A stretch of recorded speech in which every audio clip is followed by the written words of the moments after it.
Posibleng umabot sa 52 degrees Celsius pataas ang heat index o damang init sa ilang lugar sa bansa sa susunod na buwan ayon sa Pag-asa. Nasa extreme danger level na yan. Sa ganyang init, mataas ang tsansang ma-heat stroke, lalo na ang mga senior citizen na may comorbidity. Ngayong araw, 17 lugar sa bansa ang nasa danger level o 42 degrees Celsius pataas ang heat index.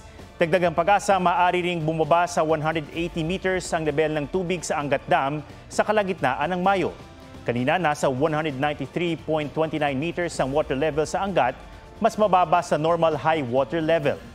Kapag nagtuloy-tuloy ang pagbaba, posibleng mawalan ng alokasyon ng tubig para sa irigasyon.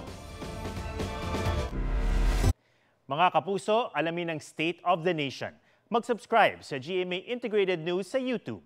Sa ating mga kapuso abroad, samahan niyo kami sa GMA Pinoy TV at sa www.gmanews.tv.